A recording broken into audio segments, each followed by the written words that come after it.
Hello everyone, welcome to Nevras Maths Tutorials. ಈಗ chapter 4 start ಮಾಡೋಣ. Exercise start ಮಾಡೋಕೆ ಮುಂಚೆ ಸ್ವಲ್ಪ ಇಂಟ್ರೊಡಕ್ಷನ್ ನೋಡೋಣ. ಓಕೆ, ಚಾಪ್ಟರ್ 4 ಹೆಸರೇನು? Linear equations in two variables ಅಂತ.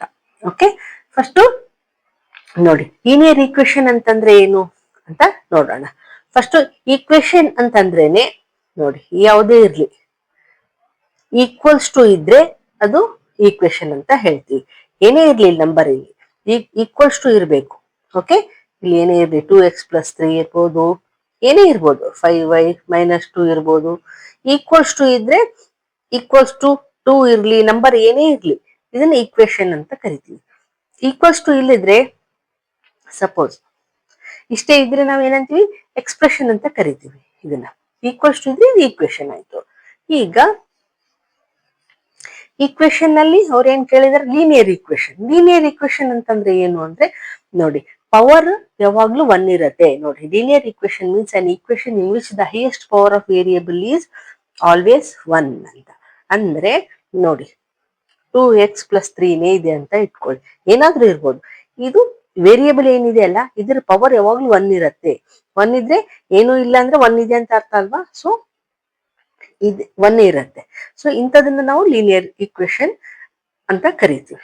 ಓಕೆ, ಈಗ ನಾವು ಮುಂಚೆ ಎಲ್ಲ ಓದಿದೀವಲ್ವಾ 8th ಸ್ಟ್ಯಾಂಡರ್ಡ್ ಅಲ್ಲಿ ಲೀನಿಯರ್ ಈಕ್ವೇಷನ್ ಇನ್ 1 ವೇರಿಯೇಬಲ್. ಈಗ ಲೀನಿಯರ್ ಈಕ್ವೇಷನ್ ಇನ್ 2 ವೇರಿಯೇಬಲ್ಸ್. ಹಂಗಂದ್ರೆ ಏನು ಅಂತಂದ್ರೆ ನೋಡಿ, ಲೀನಿಯರ್ ಈಕ್ವೇಷನ್ ಇನ್ 1 ವೇರಿಯೇಬಲ್ ಅಂದ್ರೆ ಇಲ್ಲಿ ಒಂದೇ ವೇರಿಯೇಬಲ್ ಬರ್ತಾ ಇತ್ತು. ಈಗ ನೋಡಿ 2x+3 = 0 ಅಂತ ಇಟ್ಕೊಳ್ಳಿ. ಇಲ್ಲಿ ಒಂದೇ ವೇರಿಯೇಬಲ್, ಇಲ್ಲಿ ಎ ಅಂದ್ರೆ ಕೋಎಫಿಷಿಯಂಟ್ ಆಫ್ ಎಕ್ಸ್, ಇದು ಬಿ ಅಂದ್ರೆ ಕಾನ್ಸ್ಟೆಂಟ್. ಓಕೆ, ಎಕ್ಸ್ ಅಂದ್ರೆ ಇದು ವೇರಿಯೇಬಲ್, ಒಂದೇ ವೇರಿಯೇಬಲ್ ಇತ್ತು.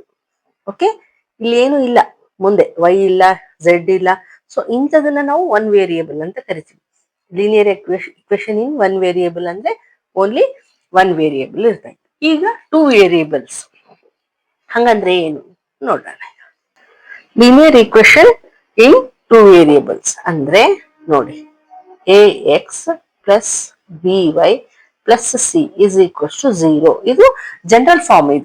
ಇದು ಹೆಂಗೆ ಜನರಲ್ ಫಾರ್ಮ್ 1 ವೇರಿಯೇಬಲ್, ಇದನ್ನು ಹಂಗೆ 2 ವೇರಿಯೇಬಲ್ಸ್ ಅಲ್ಲಿ ಜನರಲ್ ಫಾರ್ಮ್. ಹಂಗಂದ್ರೆ ಏನು ಅಂದ್ರೆ ನೋಡಿ, ಇದು ಒಂದು ವೇರಿಯೇಬಲ್, ಎಕ್ಸ್ ಒಂದು ವೇರಿಯೇಬಲ್, ವೈ ಒಂದು ವೇರಿಯೇಬಲ್. ಎ ಅಂದ್ರೆ ಕೋಎಫಿಷಿಯಂಟ್ ಆಫ್ ಎಕ್ಸ್, ಬಿ ಅಂದ್ರೆ ಕೋಎಫಿಷಿಯಂಟ್ ಆಫ್ ವೈ, ಸಿ ಅಂದ್ರೆ ಕಾನ್ಸ್ಟೆಂಟ್.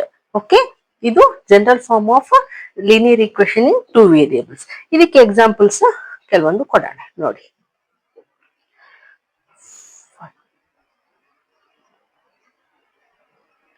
ಈ ತರ ಇರ್ಬೋದು,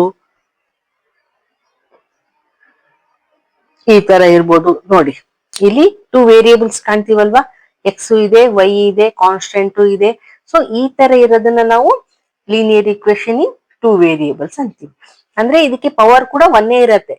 ಇದು ಎಕ್ಸ್ ಇರ್ಲಿ, ವೈ ಇರ್ಲಿ, ಪವರ್ ಸ್ಕ್ವಯರ್, ಕ್ಯೂಬು ಆ ತರ ಇರಲ್ಲ. ಆ ತರ ಇದ್ರೆ ಲೀನಿಯರ್ ಈಕ್ವೇಷನ್ ಆಗಲ್ಲ. ಓಕೆ, ಅದು ಇರಲ್ಲ. ಪವರ್ ಯಾವಾಗ್ಲೂ 1 ಇರತ್ತೆ. ಸೊ ಅಂತದ್ನೇ ನಾವು ಲೀನಿಯರ್ ಈಕ್ವೇಷನ್ ಅಂತೀವಿ. ಇಲ್ಲಿ 2 ವೇರಿಯೇಬಲ್ಸ್ ಅಂದ್ರೆ ಇಲ್ಲಿ ಎಕ್ಸ್ ಅಂಡ್ ವೈ ಬರುತ್ತೆ ಅಂತ ಅರ್ಥ. ಓಕೆ, ಈಗ ನೋಡಿ, ಇಲ್ಲಿ ಲೀನಿಯರ್ ಈಕ್ವೇಷನ್ ಇನ್ 1 ವೇರಿಯೇಬಲ್ ಅಂತಂದ್ರೆ ಇಲ್ಲಿ ಆನ್ಸರ್ ಏನ್ ಬರ್ತಾ ಇತ್ತು ನೋಡಿ. ಫಾರ್ ಎಕ್ಸಾಂಪಲ್ ಏನಿತ್ತು?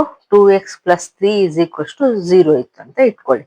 ಈಗ ಏನ್ ಮಾಡ್ತೀವಿ? ಈ 3 ನ ಈ ಕಡೆ ಕಳಿಸಿದ್ರೆ -3 ಆಗ್ತಾ ಇತ್ತು. x -3 ಅಪಾನ್ ಈ 2 ಈ ಕಡೆ ಬಂದ್ರೆ ಡಿವೈಡ್ ಆಗ್ತಾ ಇತ್ತು. ಸೊ x -3/2 ಅಂತ ಹೇಳ್ತಾ ಇದ್ವಿ, ಹೌದಾ? ಸೊ ಇಲ್ಲಿ ಒಂದು ಆನ್ಸರ್ ಬರ್ತಾ ಇತ್ತು, ಏನಾನ ಇರ್ಲಿ x ಒಂದು ಆನ್ಸರ್. ಆದ್ರೆ ಇಲ್ಲಿ ಹಾಗಲ್ಲ. ಇಲ್ಲಿ ಯಾವ ರೀತಿ ಅಂತಂದ್ರೆ ಇಲ್ಲಿ ಆ ಸೊಲ್ಯೂಷನ್ಸ್ ಏನಿದಾವಲ್ಲ, ಇಲ್ಲಿ ಚೇಂಜ್ ಆಗ್ತಾ ಹೋಗ್ತವೆ. ಅಂದ್ರೆ ಸಾಕಷ್ಟು ಸಿಗ್ತವೆ ನಿಮ್ಗೆ ಸೊಲ್ಯೂಷನ್ಸ್. ಯಾವ ರೀತಿ ನೋಡೋಣ ನೋಡಿ. ಫಾರ್ ಎಕ್ಸಾಂಪಲ್ ಇದು ಒಂದು ಈಕ್ವೇಶನ್ ಅಲ್ವಾ? ಸೊ ಇಲ್ಲಿ ಏನ್ ಮಾಡ್ಬೇಕಾಗತ್ತೆ, ಯಾವ ರೀತಿ ಸೊಲ್ಯೂಷನ್ ಫೈಂಡ್ ಮಾಡ್ಬೇಕು ಅಂತಂದ್ರೆ ನೋಡಿ, x = 1 ಅಂತ ಇಟ್ಕೊಳ್ಳಿ. ಸೊ x ಪ್ಲೇಸ್ ಅಲ್ಲಿ 1 ಹಾಕ್ಬೇಕು ನಾವು.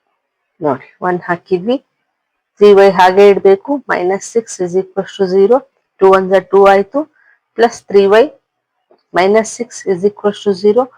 ಈಗ 3y ಹಾಗೆ ಇಡೋಣ.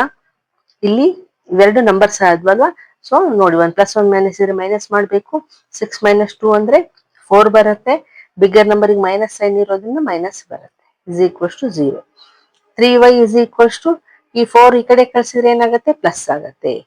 So y is equals to 4.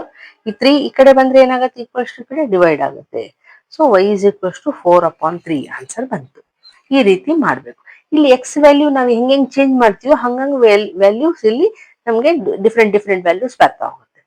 ಬರೀ ಎಕ್ಸ್ ಒಂದೇನಾ ಮೇಡಮ್ ಅಂತಂದ್ರೆ ವೈಗೂ ತಗೋಬಹುದು. ವೈಗೂ ನೀವು ವ್ಯಾಲ್ಯೂ ಇಟ್ಟರೆ ನಮ್ಗೆ ಎಕ್ಸ್ ವ್ಯಾಲ್ಯೂ ಸಿಗುತ್ತೆ. ಸೊ ಹೀಗಾಗಿ ನಮ್ಗೆ ಸಾಕಷ್ಟು ಸೊಲ್ಯೂಷನ್ಸ್ ಇಲ್ಲಿ ಸಿಗ್ತವೆ. ಆದ್ರೆ linear equation in one variable ಅಲ್ಲಿ ಒಂದೇ ಸೊಲ್ಯೂಷನ್ ಸಿಗ್ತಾ ಇತ್ತು ಅಲ್ವಾ. ಸೊ ಇದ್ರ ಮುಂದಿನ ಪಾರ್ಟ್ ನೋಡೋಣ.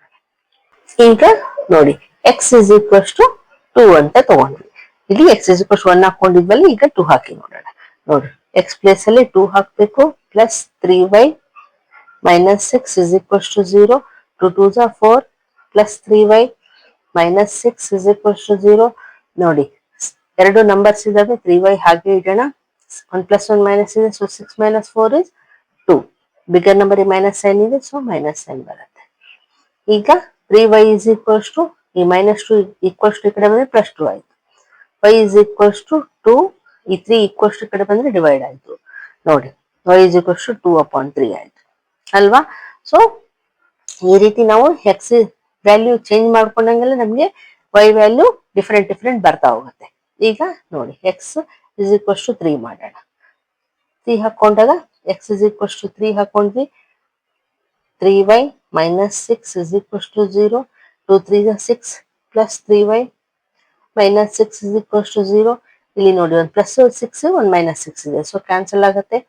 So 3y is equals to 0 ಆಯ್ತು. y is equals to 0. 3 equals to ಕಡೆ ಬಂದ್ರೆ /3 ಆಯ್ತು. ಸೊ y ಇಸ್ ಈಕ್ವಲ್ಸ್ ಏನಾಗುತ್ತೆ, 0 any number divided by 0 is equals to 0. y is equals to 0 ಬಂತು ನೋಡಿ ಈ ರೀತಿ. ಓಕೆ, ಈಗ ನೋಡಿ for example y is equals to 1 ತಗೊಂಡಿದ್ದೆ ಅಂತ ಇಟ್ಕೊಳ್ಳಿ. 2x plus 3 × y 1 y plus ಇಲ್ಲಿ 1 ಹಾಕಿದ್ವಿ -6 ಇಸ್ ಈಕ್ವಲ್ಸ್ ಟು 0. 2x ಹಾಗೆ ಇಡೋಣ. ಪ್ಲಸ್ 3 3 1 = 3 ಆಯ್ತು. -6 ಇಸ್ ಈಕ್ವಲ್ಸ್ ಟು 0. 2x ನೋಡಿ 1 + 1 - ಇದೆ, ಮೈನಸ್ ಮಾಡಬೇಕು. 6 - 3 3 ಬಂತು. ಬಿಗ್ಗರ್ ನಂಬರ್ ಮೈನಸ್ ಇದೆ, so minus is equals to 0. So 2x is equals to ಈ -3 ಈಕ್ವಲ್ಸ್ ಟು ಈ ಕಡೆ ಹೋದ್ರೆ +3 ಆಯ್ತು. So x is equals to 3. ಈ 2 ಈಕ್ವಲ್ಸ್ ಟು ಈ ಕಡೆ ಹೋದ್ರೆ /2. ನೋಡಿ x ಇಸ್ ಈಕ್ವಲ್ಸ್ ಟು 3/2 ಆಯ್ತು ಅಲ್ವಾ. ಸೊ ಈ ರೀತಿ ವ್ಯಾಲ್ಯೂಸ್ ಫೈಂಡ್ ಔಟ್ ಮಾಡಬೇಕು. ಓಕೆ, ಇದೇ ಬೇಸ್ಡ್ ನಮಗೆ ಎಕ್ಸರ್ಸೈಸ್ ಅಲ್ಲಿ ಕ್ವಶನ್ ಅಂಡ್ ಆನ್ಸರ್ಸ್ ಸಿಗ್ತವೆ. ಈಗ ಎಕ್ಸರ್ಸೈಸ್ ಮಾಡೋಣ.